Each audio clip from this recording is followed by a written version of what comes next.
रसिक जनाना करूनि वंदन, नटराजाला स्मरूनि जीवन.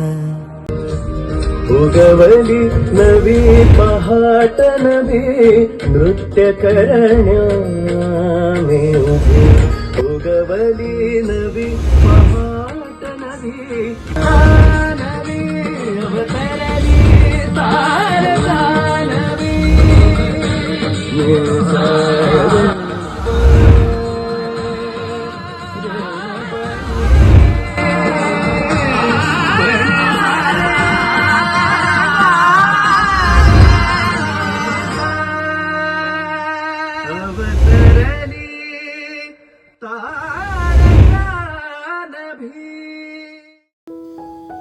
लावणी आणि क्लासिकल डान्स यांचं फ्युजन असलेलं अवतरली तारका हे गाणं सध्या नेटकऱ्यांना भुरळ पाडतंय. सुप्रसिद्ध नृत्य दिग्दर्शक आशिष पाटील यांच्यासोबत लीड करते सिंधू कन्या दीक्षा नाईक आणि हे संपूर्ण गाणं सिंधुदुर्गातच रेकॉर्ड झालंय. सिंधुदुर्गातल्या अनेक कलाकारांच्या मेहनतीनंच हे गाणं उभं राहिलंय. या सगळ्या टीमसोबत आज आपण संवाद साधणार आहोत, त्यांचे अनुभव, किस्से आणि गमती जमती जाणून घेणार आहोत. सुरुवातीला या टीमची आपण ओळख करून घेऊया. आपल्यासोबत आहे जिनं आपल्या या सगळ्या नृत्याला सुरुवात केली आहे अगदी वयाच्या 3ऱ्या वर्षीपासून आणि आज या गाण्यातून आपली छाप रसिकांच्या मनावर पाडली आहे आणि ती आहे दीक्षा नाईक. तुझं खूप खूप स्वागत. त्यानंतर आपल्यासोबत आहेत ज्यांनी या गाण्यासाठी महत्त्वपूर्ण भूमिका निभावली आहे, ते चिमणी पाखरं डान्स अकॅडमीचे अध्यक्ष रवी कुडाळकर सर. सर आपलं सुद्धा स्वागत. अनेक वर्ष ते या क्षेत्रात आहेत आणि त्यांच्या माध्यमातून, त्यांच्या मार्गदर्शनानं अनेकांना त्यांनी संधी दिली आहे, व्यासपीठ निर्माण करून दिलं आहे. त्याचबरोबर अवतरली तारकाचे शब्द आणि संगीत देण्याची जबाबदारी ज्यांनी पार पाडली आहे ते आहेत सावंतवाडीचे सुपुत्र राहुल कदम सर. सर आपलं सुद्धा खूप खूप स्वागत. आजपर्यंत तुम्ही त्यांना निवेदनाच्या माध्यमातून पाहिलं असेल, मात्र अनेक प्रोजेक्टमध्ये त्यांनी ही संगीतकार म्हणून सुद्धा भूमिका निभावलेली आहे. पुन्हा एकदा आपलं तिघांचंही मनपूर्वक स्वागत. आणि कुडाळकर सर, मी सुरुवात आपल्यापासून करेन. हे गाणं आपण पाहिलं, अनेकांचा प्रतिसाद याला मिळतोय, भरभरून प्रेमसुद्धा मिळत आहे, पण ही टीम एकत्र कशी काय आली आणि हे गाणं कसं काय तयार झालं? गाणं बनवायचं असं काही प्लॅन नव्हता, पण सगळ्यात पहिले याच्या प्रश्नांची उत्तर देण्या अगोदर आपल्या कोकणसाचे आभार मानेन. जुईले मॅम आपले आभार मानेन, आपल्या टीमचे आभार मानेन की आपण खास ही मुलाखत घेत आहे. सो आपले खूप खूप धन्यवाद आमच्या संपूर्ण टीमकडनं. आणि गाणं म्हणायचं तर गाणं करायचं असं काही ठरलं नव्हतं. ॲक्च्युली आम्ही पहिले शोज, चिमणी पाखराचे सगळीकडे शो चालू असायचे, आत्ताही करतो. आणि त्याच कालावधीत माझी राहुल सरांशी ओळख झाली आणि अगदी आमचे कार्यक्रम वगैरे सुरू राहिले. आणि त्याच दरम्यान अगदी 1 वर्षापूर्वी, आता डिसेंबर सुरू झालं आणि याच डिसेंबरला दीक्षाने एक ऑडिशन दिलं होतं आणि ते ऑडिशन होतं आशिष पाटील सरांच्याकडे. त्यांचा एक शो येत होता, त्याचं नाव वगैरे त्यांनी काही डिक्लेअर केलं नव्हतं असं. आणि जस्ट दीक्षाचा एक व्हिडिओ होता आणि तो दीक्षाचा व्हिडिओ त्याने सिलेक्ट केला आणि त्याच्यानंतर त्यांनी थोड्या दिवसांनी सांगितलं की आम्ही तुम्हाला जो व्हिडिओ आम्हाला आवडेल त्यांना आम्ही स्टुडिओला बोलू, कलांगण स्टुडिओला. मग दीक्षाला कॉल आला की तुला कलांगण स्टुडिओला यायचं आहे मुंबईला. दीक्षाला मी जाताना सांगितलं की म्हटलं एक तर ते मोठ्या लेवलला काम करतात सगळे लोक, तर आपल्याला वाटत नाही की तू सिलेक्ट होशील, पण जस्ट बोलवलं तू जा, सरांबरोबर एक फोटो जरी मिळाला आपल्याला तरी खूप झालं. दीक्षा गेली आणि दीक्षाने मग तिकडची सगळी मला सिच्युएशन सांगितली की कसं ऑडिशन झालं, काय झालं. तर म्हटलं तुला काय कमेंट्स मिळाले. तर मला एक बाजूला ठेवलं होतं आणि छानपैकी त्याने मला म्हणजे खूप खूप छान असे कमेंट्स दिले. तर मी बोललो ठीक आहे बघू आपण. एक होप्स निर्माण झाली मनात आणि एक 4 दिवसांनी रिझल्ट होता त्याचा. 4 दिवस झाले, 8 दिवस झाले, 10 दिवस झाले, महिना झाला, रिझल्टच येईना. समजे ना नक्की काय. आणि त्याच्यानंतर मग थोड्या दिवसांनी एक रिझल्ट आला आमच्याकडे आणि त्याच्यामध्ये असं आलं की दीक्षा सिलेक्ट झाली आहे फायनली. आणि तो सुंदरी हा सेलिब्रिटी कलाकारांचा मोठा प्रोजेक्ट आहे आणि असं दीक्षाचं पहिलं पाऊल तिथे पडलं. आणि त्याच्यानंतर मग ती काम करत गेल्यानंतर असं वाटलं की आपण एक काहीतरी केलं पाहिजे. आणि त्यावेळी मी राहुल सरांशी बोललो की आमचं एक अवॉर्ड फंक्शन होतं, त्यावेळी आम्ही सरांना रिक्वेस्ट केली दीक्षा थ्रू की सरांना जरा विचार येतील का आशिष पाटील सर. मग तर मी राहुल सरांना म्हटलं की आपलं एक गाणं असलं पाहिजे त्या अवॉर्ड फंक्शनचं की जे आपण चिमणी पाखरतर्फे घेतो. मग त्याने एक छोटंसं गाणं बनवलं होतं आणि त्याच गाण्यावरती तेच सर मला पटकन म्हणाले की तुमचं गाणं ते छान आहे, जे तुम्ही काय बनवलं आहे टायटल ट्रॅक 1 मिनिटाचं ते छान वाटतंय. तर मग तेव्हाच राहुल सरांशी मी बोललो सर काय करूया, एखादं गाणं आपल्या एखाद्या शोसाठी होऊ दे का कुठल्या तरी. आम्ही एक शो काढत होतो एक आमचा नवीन चिमणी पाखरचा. तर ते म्हणाले ठीक आहे बनवू शकतो आपण एक नॉर्मल, म्हणजे जसं आपल्याला कम्फर्टेबल ज्या बजेटमध्ये आपल्याला परवडेल ते मी थोडक्यात सांगतो. तर गाणं बनलं आणि त्याच्यानंतर गाणं इतकं सुंदर बनलं की ते गाणं सुंदर बनल्यानंतर मला असं वाटलं की मी आशिष पाटील सरांना एकदा हे गाणं ऐकू. मी दीक्षाला विचारलं, सरांना आवडेल का गं? ते म्हणाले मला नाही माहीत. सो म्हटलं चला ठीक आहे, म्हटलं सरांकडे गाणं पाठवलं. सर म्हणाले गाणं अतिशय उत्तम आहे, फक्त आपण या गाण्यामध्ये थोडे बदल करू. आणि फायनली ते बदल केल्यानंतर ते गाणं रोहित राऊत सरांनी गायलं आणि ते गाणं आता उभं राहिलं. आणि स्पेशली दीक्षासोबत करण्याचं पण त्यांचं असं काही नव्हतं की बाबा दीक्षासोबत सर करणार आहेत. ॲक्च्युली सरांना कोरिओग्राफी करायची होती, पण जेव्हा गाणं रेडी झालं आणि ते सरांनी खूप हेल्प केली त्याच्यासाठी, आशिष पाटील सरांनी रोहित राऊत सरांना सांगताना. आणि जेव्हा गाणं रेडी झालं तेव्हा सर म्हणाले की मी दीक्षासोबत परफॉर्म करतो आणि ते आमच्यासाठी खूप मोठं होतं. तर एवढी मोठी व्यक्ती हिच्यासोबत करते, मग असं त्या गाण्याचा प्रवास होत गेला आणि इथपर्यंत आला. बरं सर, मी आता तुझ्याकडे येईन. दीक्षा, सरांनी तुझी सुरुवात सांगितली, सुंदरी फेम दीक्षा नाईक हे तर लागलेलंच होतं बिरुद तुझ्या समोर, नावाच्या समोर, पण आता तारका म्हणून सुद्धा लागलेला आहे. द ग्रेट आशिष पाटील यांच्यासोबत तुला लीड करण्याची संधी मिळालेली आहे, काय भावना आहे? खूप छान वाटलं आणि माझ्या इंडस्ट्रीतला हा पहिलाच अल्बम असेल आणि खूप मस्त वाटलं. एक चांगला एक्सपिरियन्स मिळाला, दादाकडून खूप शिकायला मिळालं. आणि मी गेली 12 वर्ष डान्स करते, पण प्रोफेशनल लेवल काय असते हे या अल्बमच्या माध्यमातून मला कळालं आणि खूप मस्त वाटलं. भरभरून प्रेमसुद्धा तुमच्या या व्हिडिओला मिळतं आहे आणि तशा प्रतिक्रियासुद्धा तुला मिळत आहेत. कसं वाटतं, या सगळ्याकडे तू कशी बघतेस? मस्तच वाटतंय, सगळ्यांच्या खूप छान छान प्रतिक्रिया येत आहेत आणि की अजून सांगता येणार नाही, पण असे खूप छान छान छान म्हणजे जे आमच्यासोबत बोलायचे नाही आधी ते पण आता बोलायला लागले आणि त्यांच्याकडून पण छान प्रतिक्रिया येत आहेत. अजून छान वाटतं त्यामुळे. ते तर भाग असतोच आपल्या कामाचा, तू कुठेही जा असे अनुभव आपल्याला मिळत असतात आणि त्या अनुभवातूनच आपण शिकतो आणि आपलं कामच जास्त बोलत असतो. आणि आज जेव्हा दीक्षा, आता सरांनी एक अनुभव सांगितला होता की तू सिलेक्शनसाठी गेली होतीस आणि रिझल्ट मिळत नव्हता, नेमकं काय घडलं हे समजत नव्हतं, पण जेव्हा समजलं की तुझी निवड झाली आहे त्यावेळी काय डोक्यात सुरू होतं, तुझी त्यावेळीची रिॲक्शन काय होती? रिॲक्शन खूप रडलेले मी कारण दादाला भेटायची खूप इच्छा होती आणि फायनली त्याला भेटायचं म्हणजे मी त्याला भेटलेले, त्या ऑडिशनला भेटलेले, पण दादासोबत काम करण्याची तेव्हा संधी मिळाली त्या सुंदरीच्या शोमध्ये. ते मग त्याने आम्हाला ते डान्स शिकवले, खूप मस्त वाटलं, तेव्हा काहीतरी वेगळं शिकायला मिळालं. आत्तासुद्धा तू भावूक झालेली आहेस, डोळ्यात पाणी आलंय तुझ्या, काय विचार करतेस? काय नाही असंच. राहुल सर, मी तुमच्याकडे येते. आजपर्यंत हा चेहरा आम्हाला बऱ्याचदा निवेदन करताना दिसला होता, एक वेगळी भूमिका. अगोदरही अनेक तुमचे अल्बम देखील आलेले आहेत ज्यामध्ये तुम्ही शब्दबद्ध गाणीसुद्धा केलेली आहे, त्याला संगीतसुद्धा दिले आहे. पण आज एक मोठा प्रोजेक्ट जो एवढ्या मोठ्या प्रमाणात समोर आला, त्याला लाखोंनी व्ह्यूज मिळालेत, हजारोंनी व्ह्यूज मिळाले, काय वाटतं या सगळ्याबद्दल आणि तुम्ही या सगळ्याचा भाग कसा काय बनला? नक्कीच, खऱ्या अर्थानं मी आधी थँक्यू बोलतो जुईलीला आणि कोकण साधला की त्यांनी आधी या गोष्टीचा इंटरव्ह्यू घेताय तुम्ही. आणि आनंदाची गोष्ट म्हणजे काय की आपण काम करतच असतो प्रत्येक वेळी आणि काम करताना आपण काहीतरी नव्या गोष्टी शिकत असतो. पण चिमणी पाखरासोबत अटॅच झाल्यानंतर काहीतरी आपण क्रिएटिव्ह करूयात, कारण कसं होतं की तेच रटाळवाणी कार्यक्रम करून किंवा इव्हेंट्स करून काय होतं, पैसे तर मिळताच, पण त्याहून पुढे जाऊन एखादा कलाकार आत्मसुख जे असं, आत्मसमाधान असं की आपण काहीतरी नवी निर्मिती केली, हे समाधान या कामातून मला मिळालं. आणि हे गाणं आम्ही बनवल्यानंतर जवळपास महिना दीड महिना ही प्रोसिजर होती गाणं बनवण्याची. खूप मोठ्या स्टुडिओजमध्ये, चांगल्या वादकांमध्ये. माझा मित्र प्रणव चांदोरकर याने त्याचं म्युझिक अरेंजमेंट केली.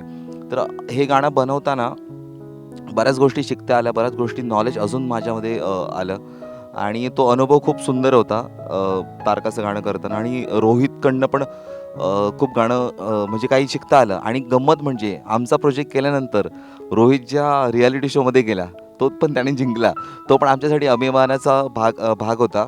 तर मी म्हणेन की सिंधुदुर्गातील अशा कलाकारांना घेऊन आशिष पाटील सरांनी त्याचं सोनं केलं आणि भविष्यकाळातसुद्धा ते अशा पद्धतीचे प्रोजेक्ट आणणार आहेत. आणि मला वाटतं संगीत असेल, गायन असेल, नृत्य असेल, तर मला वाटतं इथल्या कलाकारांची एक ओळख आपल्याला बाहेरपर्यंत झाली पाहिजे. कारण कसं होतं की मुंबईला बरेच कलाकार आहेत जे ऑलरेडी सिंधुदुर्गातील आहेत आणि आपली कला सादर करतात, पण सिंधुदुर्गात राहून मोठ्या लेवलला आपण काम करतो किंवा मोठ्या कलाकारांसोबत आपण काम करतो, हे खूप महत्त्वाची गोष्ट आहे. आणि मला वाटतं आशिष पाटील सरांमुळे, आपल्या चिमणी पाखरेच्या टीममुळे आणि आमचे जे या निर्माते उमेश पाटील सरांमुळे हे सगळं शक्य झालं.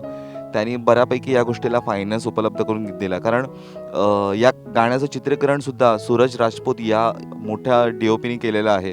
आणि मला वाटतं या सगळ्या गोष्टी जुळून आल्यात, म्हणजे ठरवून काय झालं नव्हतं, एवढं जुळून आलं की आम्हाला त्याच्यावर विश्वास बसत नाही आणि भविष्य काळात अजूनही खूप सुंदर सुंदर गोष्टी तुमच्यापर्यंत येणार आहेत. जेव्हा तुम्ही हे शब्दबद्ध केलं आणि जेव्हा पहिल्यांदा तुम्ही रोहित राऊत यांना हे गाणं ऐकवलं, त्यांची काय प्रतिक्रिया होती आणि त्यांनी तुम्हाला कसा काय प्रतिसाद दिला? नक्कीच. रोहित राऊतसोबत मी भरपूर कार्यक्रम केलेच होते अगोदर लाईव्ह शोजमध्ये, पण माझं त्यांच्याशी संगीतकार म्हणून ओळख नव्हती. आशिष पाटील सरांनी त्यांना सांगितलं की माझं एक गाणं करायचं आहे आणि ते ऑलरेडी बिझी होते तेव्हा त्यांच्या प्रोजेक्ट्समध्ये. तर आम्ही स्टुडिओमध्ये भेटलो. अगोदर माझं त्यांच्याशी फोनवरती पण बोलणं झालं होतं. ते म्हणाले की मला म्युझिक एवढं आवडलं ना की त्याचं सोल आहे ना, तो सोल प्युअर म्युझिकचा आहे. त्याने मला हे पण सजेस्ट केलं की हे गाणं माझ्यापेक्षा राहुल देशपांडे चांगलं गाऊ शकतील असं पण म्हणाले. तरी पण आम्ही म्हटलं की आम्हाला तुमचाच आवाज हवा आहे. आणि त्याने ते गाणं खूप उंचीवरती नेऊन ठेवलं आणि खऱ्या अर्थानं त्या गाण्याला एक जो डिवाईन फील असतो म्युझिकचा आणि डान्सचा, तो त्यांच्या आवाजामुळे या गाण्याला आला असं आम्ही सगळंच मानतो. कुडाळकर सर, जेव्हा चिमणी पाखरेच्या माध्यमातून ही सगळी अरेंजमेंट होत होती, दुसरी बाब म्हणजे सिंधुदुर्गातच हे गाणं रेकॉर्डसुद्धा झालं आहे, चित्रित देखील झालेलं आहे आणि स्वतः आशिष पाटील सर तुमच्यासोबत होते. सिंधुदुर्गातल्याच या भागात हे सगळं घडत होतं आणि जे काही कलाकार होते ते सुद्धा इथलेच होते. हे याचं वैशिष्ट्य आहे या गाण्याचं. हे सगळं कसं काय तुम्ही जुळवून आणलं?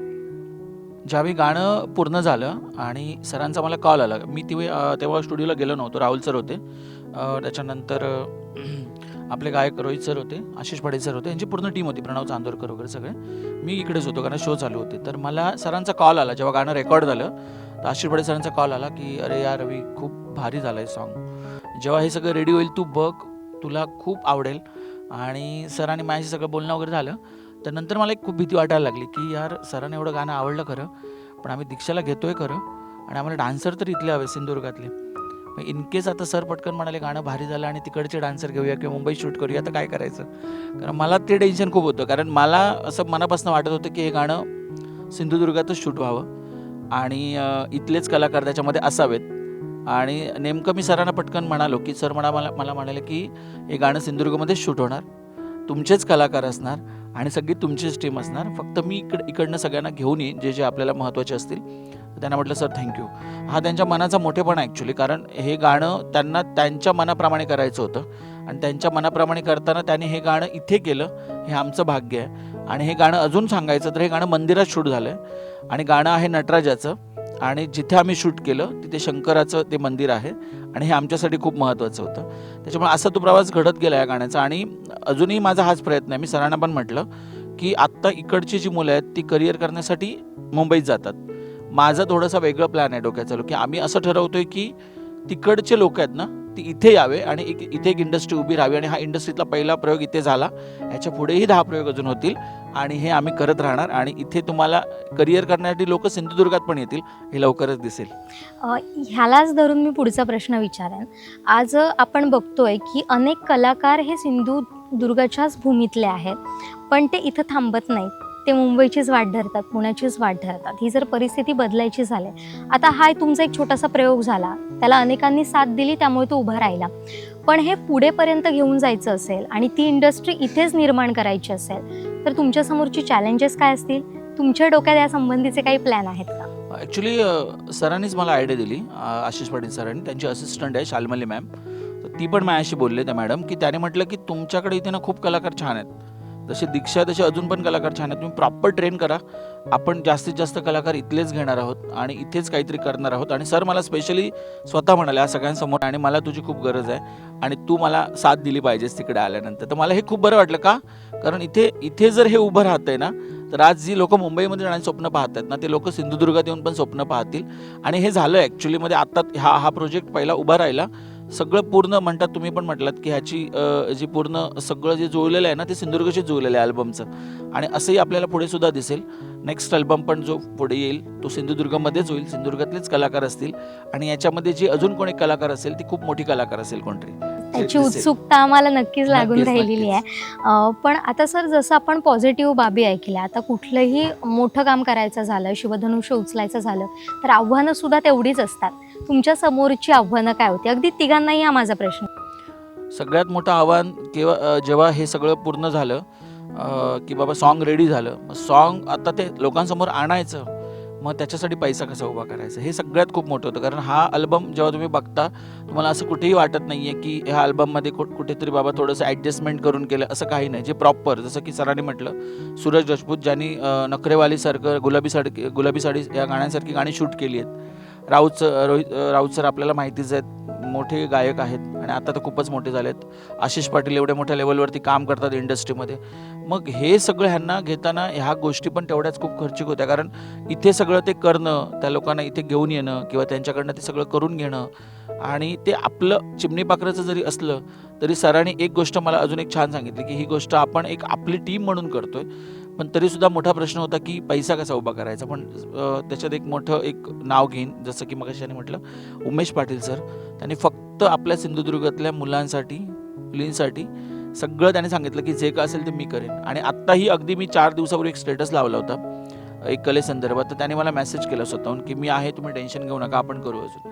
मग ती गोष्ट सगळ्यात महत्त्वाची. बाकी जे कलाकार आहेत ते घडवण्याचं आम्ही काम करू, हे चांगली गाणी बनवतील, चांगले डान्सर्स पण इथे आहेत, कलाकार आहेत, ॲक्टर आहेत. फक्त एकच की जी फायनान्शियल गोष्ट आहे ना, ती जर अगदी मजबूतपणे आमच्या जर पाठीशी उभी राहिली तर अजून कारण आमचा हा अल्बम आल्यानंतर पण मिटिंग झाली माझी पॅरेंट्ससोबत, जे आता याच्यामध्ये डान्सर आहेत किंवा माझे जे क्लासचे जे आमची मिटिंग्स होतात चिमणी पाखरामध्ये. मी त्यांना बोललो की तुम्ही जर मला ना छान रिस्पॉन्स दिलात तर मी ना सरांना सांगून अख्खी इंडस्ट्रीज इथे आणेन, की त्यांना हवं ते. फक्त आपल्याकडे ते करण्याची ताकद पाहिजे आणि थोडा एक पैसा पाहिजे जो आपल्याकडे रेडी असला पाहिजे.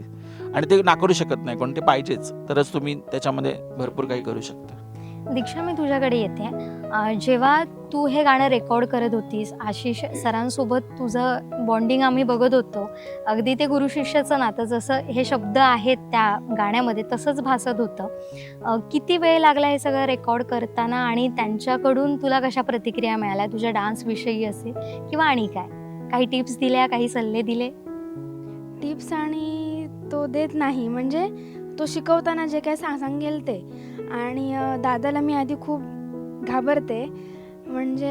आणि ते शूट हे करायला 8 वाजता नाही 12 वाजता आमचं शूट ते सुरू झालं आणि दुपारी 12 वाजता, आणि 8 वाजता ते वाटतं 8 वाजताच संपलं, म्हणजे एका दिवसातच ते हो. हां. हो.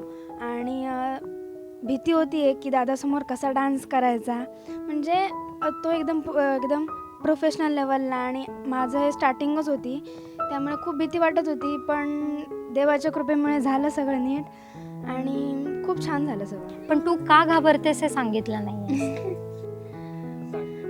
दादा जेवढा प्रेमळ आहे तेवढाच तो खूप ओरडतो खूप ओरडतो तो. आणि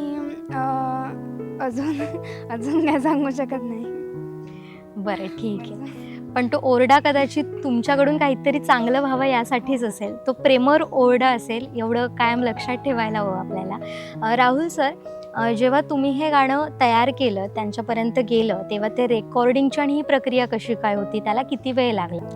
नक्कीच रेकॉर्डिंगची प्रक्रिया ही साधारण महिन्याभर चालली. कारण सुरुवातीला आम्ही गाणं रफ बनवलं होतं.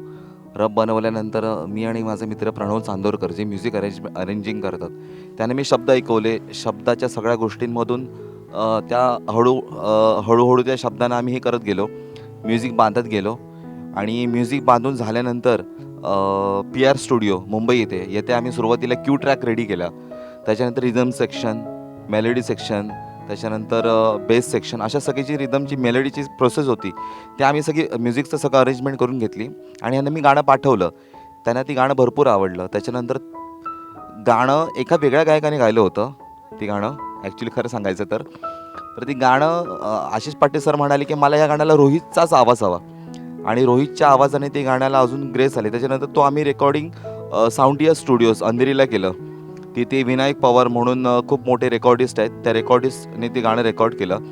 तर असं ती खूप मोठी प्रोसिजर होती, जवळपास महिनाभर चाललेली प्रोसेस. म्हणजे त्याच्यामध्ये अक्षय परब आणि टीम यांनी पूर्ण चांगला रिदम केला. विशाल भोईर माझा मित्र, त्याने सगळे मिक्स मास्टरिंग केलं. विनायक पवार यांनी रेकॉर्डिंग केलं. त्याच्यानंतर त्यांची पूर्ण टीम होती. प्रणव चांदोरकर जसं नाव घेतलं त्यांनी म्युझिक अरेंजमेंट केली. आणि अर्थातच शब्द आणि माझे होते. आणि ह्या प्रोसिजरमध्ये माझी बहीण पण माझ्यासोबत होती महिनाभर. तर असा खूप मोठा प्रवास होता तो.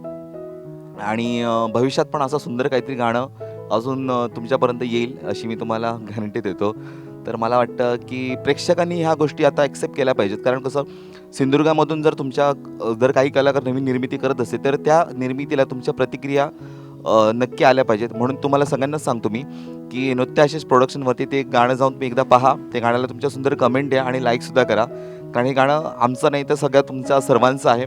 आणि इथल्या प्रत्येक कलाकाराचं प्रतिनिधित्व करणारं ते गाणं आहे. एवढं सांगेन मी. थँक्यू. बरोबर. कुडाळकर सर, आता या सगळ्या गोष्टी आपण बघितल्या, अनेकांच्या प्रतिक्रिया येत आहेत, अनेक कलावंतांच्या सुद्धा प्रतिक्रिया आहेत.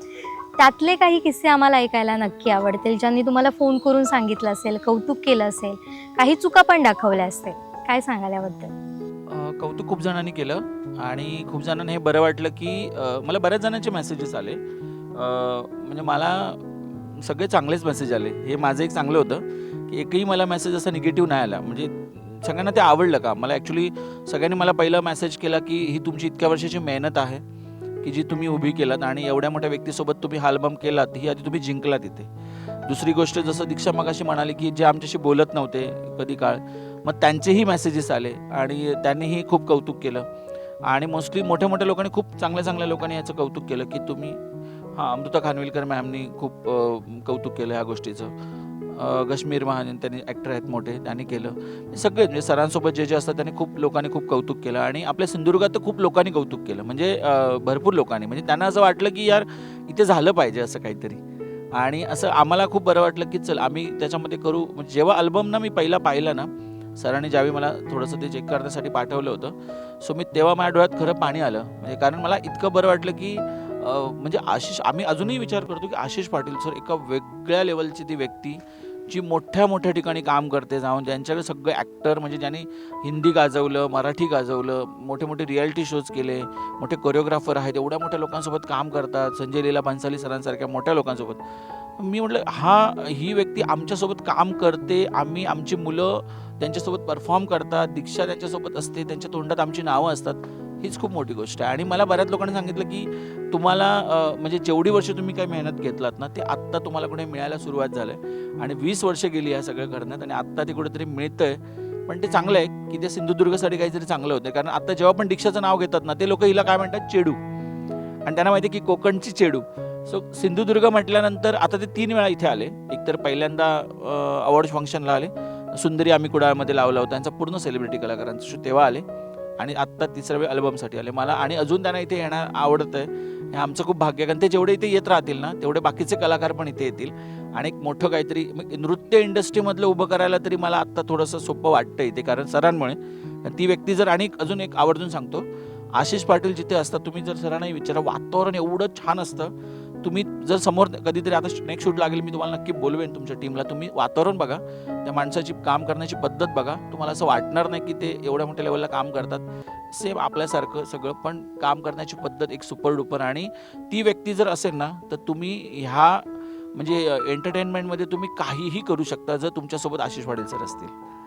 आणि तुमची सगळ्यांची एकत्रित साथ आहे, त्यामुळेच हे घडू शकलं. म्हणजे आशीर्वादही तेवढेच गरजेचे असतात आणि मेहनतसुद्धा गरजेची असते. सर, तुम्ही जसं मगाचपासून उल्लेख केला की 20 वर्षांपासूनची मेहनत जी आज त्याचं तुम्हाला फळ मिळतं आहे. हे जेव्हा एवढा मोठा प्रोजेक्ट उभा राहतो, एवढं कौतुक होतं आहे, त्यावेळी तुमची एक नृत्य दिग्दर्शक म्हणून आणि सिंधुदुर्गचा पुत्र म्हणून नेमक्या काय भावना होत्या?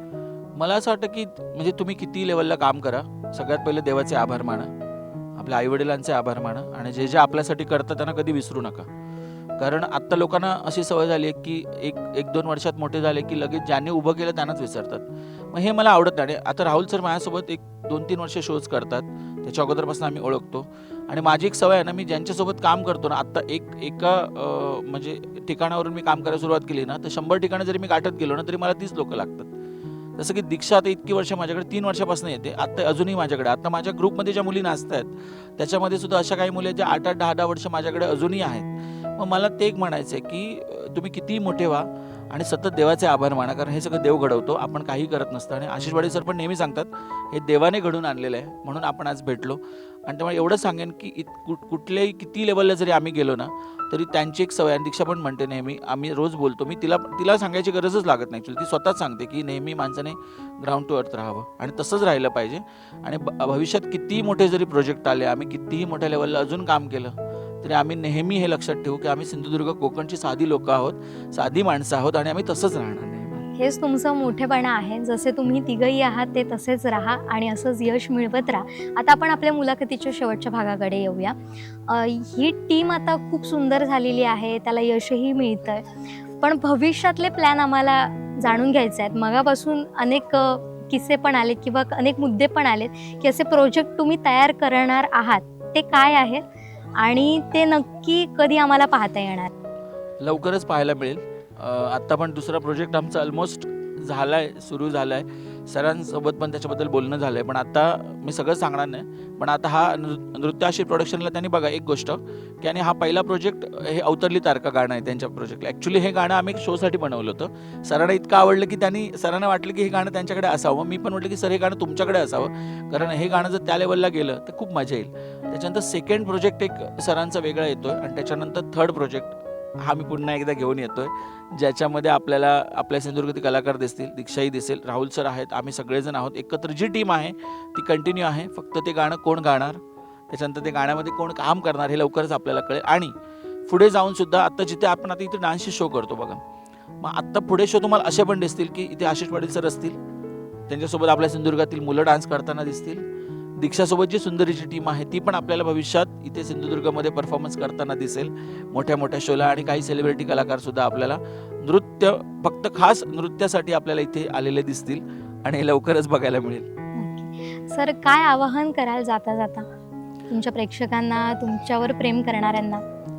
प्रेक्षकांना एकच आवाहन करेन की अवतरली तारका हा अगदी कोकणातल्या कलाकारांनी घडवलेला, अगदी अस्सल मातीतून घडवलेला हा अल्बम आहे, सॉन्ग आहे. तो आपण सगळ्यांची मेहनत आहे. जसं की राहुल कदम सर आहेत, दीक्षा त्याच्यामध्ये आहे, आपल्या सिंधुदुर्गातली आहेत, आमची संपूर्ण चिमणी पाकडी टीम सिंधुदुर्गातली आहे. आशिष पाटील सर स्वतः इथे आलेत, रोहित राऊत सरांनी गायलं आहे, त्याच्यानंतर सूरज राजपूत सर इथे आलेत, आणि त्यांच्यासोबत ओमकार पण आणि शाल्मली मॅम हे लोकंसुद्धा इथे आले. ते सिंधुदुर्गमध्ये एक छान प्रोजेक्ट घडला आहे. सो मला असं वाटतं आपल्या सगळ्यांची ह्याच्यासाठी मदत मला हीच हवी आहे की हे गाणं जास्तीत जास्त बघा प्लीज, जेणेकरून आपल्या सिंधुदुर्ग जिल्ह्यामध्ये आता जर आत्ताच्या प्रोजेक्टमध्ये जर 11 डान्सर आपल्याला दिसले असतील, दीक्षा आणि बाकीचे 10 डान्सर बॅक साईडला, तर मला असं वाटतं की अजून त्याच्यातले 100 डान्सर, 1000 डान्सर, 1,00,000 डान्सर आपल्या जिल्ह्यातील उभे राहिले पाहिजेत. त्याच्यासाठी हा अल्बम सगळ्यांनी बघणं गरजेचं आहे. आपल्या मुलांना किंवा जे डान्स करतात त्यांनी आपल्या इतर सगळ्या मंडळींना, हे घरच्यांना हे दाखवणं खूप गरजेचं आहे, कारण डान्समध्ये आपण करिअर करू शकतो याचं उत्तम उदाहरण आहे. सो अवतरली तारका नक्की बघा नृत्य आशिष प्रोडक्शनला यूट्यूबला जाऊन. Thank you so much. तुम्हा तिघांनाही खूप खूप शुभेच्छा, तुमच्या टीमला सुद्धा शुभेच्छा, आणि असंच वेगवेगळे प्रोजेक्ट तुमचे येत राहोत, त्याला तुफान यश मिळू देत. याच तुम्हा तिघांनाही खूप पुन्हा एकदा शुभेच्छा. आणि आता आपण इथंच थांबतोय. वेळात वेळ काढलात, आमच्याशी संवाद साधलात, त्याबद्दलही तुमचे तिघांचेही आभार. Thank you so much. तर ही होती अवतरली तारकाची टीम. अजूनही जर तुम्ही अवतरली तारका हे गाणं पाहिलं नसेल तर आताच नृत्य आशिष प्रोडक्शन या यूट्यूब चॅनलवर जा, ते पहा, लाईक करा, सबस्क्राईब करा, तुमच्या लोकांसोबत ते शेअर करा, आणि आपल्या सिंधुदुर्गातल्या या सुपुत्रांना सपोर्ट करा. आता इथंच थांबतोय. पाहत राहा कोकणचं नंबर 1 महा चॅनल कोकण सात लाईव्ह. कॅमेरामॅन साहिल दैबावकरसह जुईली पांगम, कोकण सात लाईव्ह, सावंतवाडी.